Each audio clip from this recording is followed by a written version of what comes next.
Bienvenue dans ma série Halloween d'Emira. On commence cette série avec un look Diablesse, donc je vais commencer par vous montrer comment j'ai fait les accessoires.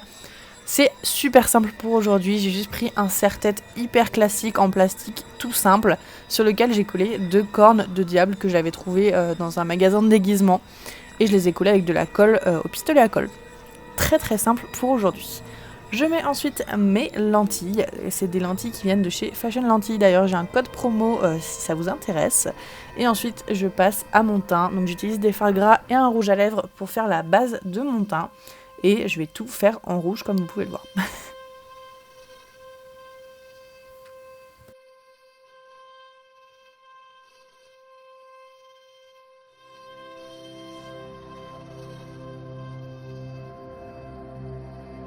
Pour ensuite faire les ombres et les lumières, je vais utiliser des fards à paupières puisque je n'avais pas de fard gras avec des teintes plus claires ou plus foncées de rouge. Donc j'utilise un rouge plutôt orangé sur les zones de lumière, puis une teinte de rouge un tout petit peu plus sombre sur les zones intermédiaires, on va dire. Et pour terminer, j'utilise un rouge plus foncé encore sur le reste de mon visage et sur mon cou. Pour terminer les ombres, je prends une teinte bordeaux vraiment très foncée avec un pinceau plus précis et je vais faire un contour très très prononcé. Voilà, tout simplement. Donc j'insiste au niveau des joues, mais je définis également ma mâchoire avec ce fard très foncé puisque je voulais une mâchoire vraiment très très prononcée.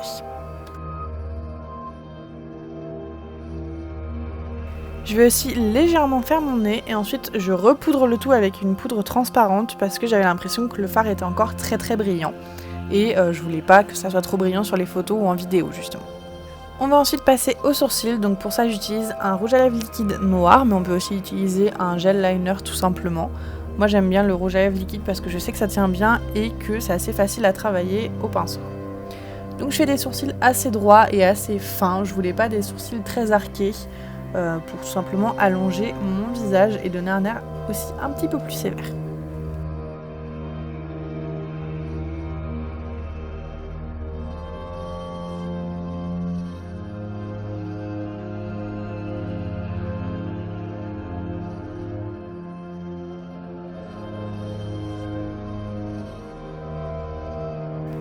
Je passe ensuite aux yeux, donc pour ça je reprends exactement les mêmes fards que ceux que j'avais utilisés sur mon visage. Je commence par le fard rouge le plus clair, le plus orangé que je mets dans mon creux de paupière. Et je l'applique également en ras de cils inférieur. Et au fur et à mesure, avec les teintes de rouge les plus foncées, on va venir créer un creux de paupière. Donc on y va progressivement avec un fard rouge plutôt clair, puis intermédiaire, puis le plus foncé. Pareil pour le ras de cils inférieur. Et sur toute ma paupière, je vais appliquer un fard rouge plutôt orangé pour avoir un petit peu de lumière et j'utilise ce fard mat également sur mes zones de lumière au niveau de mon visage. Je fais ensuite un ombré très léger sur le reste de ma paupière avec le fard plus foncé. Ça me paraissait évident de faire un trait de liner noir pour apporter un côté dramatique à ce look, c'était essentiel.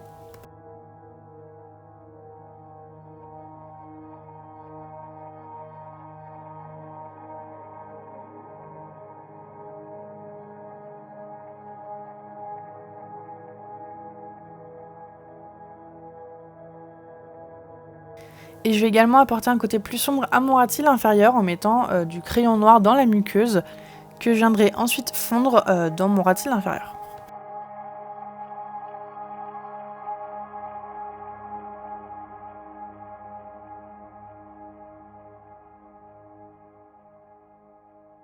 On va ensuite pouvoir passer aux cils, donc pour les cils je voulais aussi quelque chose de dramatique, donc évidemment j'ai appliqué du mascara et ensuite j'applique des faux cils vraiment, voilà, on le voit, dramatique. Je passe ensuite à quoi déjà, je ne sais plus, aux lèvres évidemment, donc pour ça j'ai utilisé un rouge à lèvres liquide noir, exactement le même que celui que j'ai utilisé pour mes sourcils, et je vais créer une forme de bouche assez particulière. Donc déjà au niveau de l'arc du Cupidon, je voulais quelque chose d'assez pointu, vraiment un arc très très prononcé. Et ensuite, au niveau des commissures des lèvres, je vais venir étirer la bouche pour vraiment donner un aspect un petit peu machiavélique. Je pense que vous verrez plutôt bien sur les images, mais voilà, j'ai tenté quelque chose en tout cas. Je vais ensuite utiliser du gel 3D que j'ai fait chauffer au micro-ondes légèrement pour pouvoir le rendre plus liquide. Et je vais créer des larmes, ça va donner un aspect vraiment 3D et j'adore ce produit-là. Ça donne vraiment un aspect super pour créer des larmes en fait, je sais pas, j'aime trop. Et vu que ça a une texture un petit peu collante, même une fois que ça a séché, on peut appliquer des fards dessus pour les colorer et ça c'est génial. Donc voilà, en fait, je travaille bien le produit, quand il est chaud, je le laisse refroidir sur une palette pour avoir la bonne texture au moment de l'appliquer, sinon c'est assez compliqué. Et je penche ma tête une fois que la larme a atteint la zone que je voulais pour pas qu'elle continue de couler si c'est encore très chaud. Donc ces larmes là je vais les colorer en noir, donc pour ça j'utilise un fard mat noir. Et je vais tout simplement venir appliquer le fard sur les larmes. Je fais attention en appliquant le fard noir puisque ça peut décoller la larme si on y va trop fortement. Et je fais exprès que ça soit un petit peu brouillon, comme si j'avais pleuré et que mon mascara avait coulé si vous voulez. Je me suis occupée de mes cheveux, j'ai coloré ma main en rouge, je pensais que ça donnerait un aspect plus sympa aux photos. Et on en a terminé. J'espère que cette vidéo vous aura plu, n'hésitez pas à me suivre sur Insta pour voir les photos du look. Et on se retrouve demain pour un nouveau look.